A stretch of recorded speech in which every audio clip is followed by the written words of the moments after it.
हम इजराइल के नेताओं से कहना चाहते हैं कि वो हमें इजराइल में बसने की सुविधा दें। महाशय खुद कहते हैं कि भले ही मेरी उम्र ऐसी हो कि मैं जंग ना लड़ सकूं, लेकिन मैं जंग ना भी लड़ूं तो मैं कम से कम आपके देश के अंदर सोशल वर्क करूंगा। उस मुल्क के लिए ज़रूरी है कि वहाँ की सरकारें ऐसे लोगों के खिलाफ सख्त से सख्त कार्रवाई करें। एक आखिरी बात, अस्सलाम वालेकुम, आप देख रहे हैं एशिया एक्सप्रेस। मैं हूँ शारिक नक्शबंदी। आपने एक कहावत ज़रूर सुनी होगी, मान ना मान मैं तेरा मेहमान। जी हाँ, यही कोई कहावत आजकल भारत में मौजूद धार्मिक कट्टरपंथियों के लिए सादिक आती है। हालांकि फ़लस्तीन और इजराइल की जंग चल रही है। आपको पता है कि फ़लस्तीन पर इजराइल कैसे बमबारी करके मासूम और बेगुनाह बच्चों को और ख़वातीन को मौत के घाट उतार रहा है। और यहाँ भारत के कुछ धार्मिक कट्टरपंथी लोग इजराइल की इस हरकतों से न सिर्फ खुश हो रहे हैं, बल्कि वो अपने आप का योगदान भी, यानी अपने आप का ताउन भी इजराइल को देना चाह रहे हैं। जी हाँ दोस्तों, मैं बात कर रहा हूँ नती नरसिम्हानंद गिरी की। ये एक ऐसे धार्मिक कट्टरपंथी की हैसियत से भारत में जाने जाते हैं जो आए दिन सिवाय फसाद के, सिवाय मुसलमानों को मारने और काटने के और हिंदू नौजवानों को वरगलाने के अलावा कोई दूसरा काम नहीं कर रहे। आपको पता है कि इजराइल और फ़लस्तीन में जंग जारी है। आज तकरीबन उसे 12 दिन गुजर चुके हैं। वहाँ पर इजराइल की जानिब से निहत्ते फ़लस्तीनियों के ऊपर बमबारी की जा रही है, जिसकी वजह से हज़ारों बच्चे और ख़वातीन, महिलाओं मौत के घाट उतारे जा रहे हैं। लेकिन ये महाशय यहाँ बैठे बैठे खुश हो रहे हैं और ये इजराइल जैसी एक मजबूत देश को मशवरा दे रहे हैं कि अगर आपको ज़रूरत पड़ती है तो हमें वहाँ बुलाइए, हम आपके साथ खड़े रहेंगे। ये महाशय खुद कहते हैं कि भले ही मेरी उम्र ऐसी हो कि मैं जंग ना लड़ सकूं, लेकिन मैं जंग ना भी लड़ूं तो मैं कम से कम आपके देश के अंदर सोशल वर्क करूंगा। ये महाशय शायद ये भूल गए कि इजराइल की फ़ौज एक दुनिया की मजबूत तरीन फ़ौज है। वो इजराइल यानी यहूदी एक ऐसा दुनिया का मज़हब है जिसमें बाहर से आने वाले किसी भी दूसरे मज़हब को अपने मज़हब में एंट्री की इजाज़त नहीं होती है।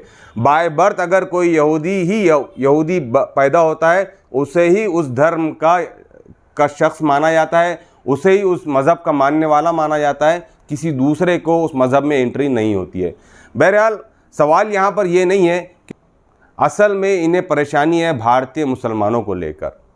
ये आए दिन भारतीय मुसलमानों के खिलाफ जहर उगलने का काम करते हैं।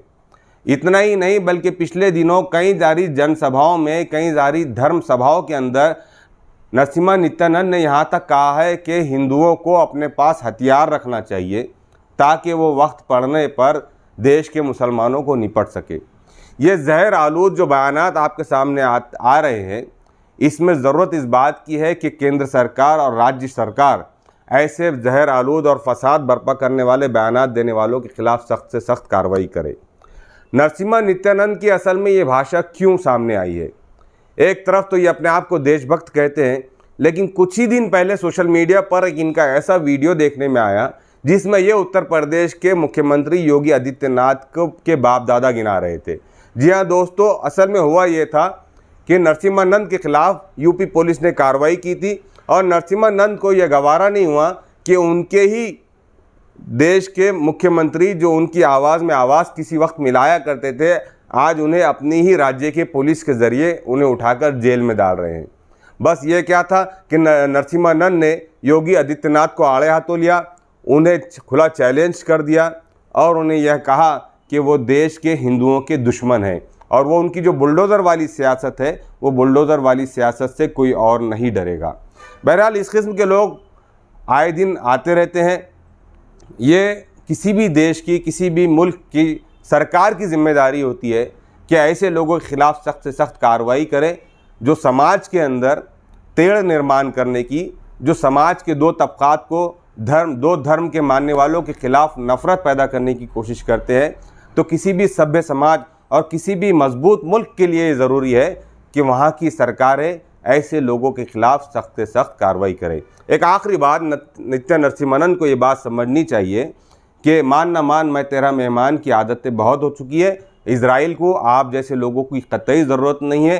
ये अलग बात है कि इजराइल जुल्म सितम के पहाड़ तोड़ रहा है, लेकिन शायद इजराइल को ठीक करने के लिए फ़लस्तीनी अवाम खड़ी है।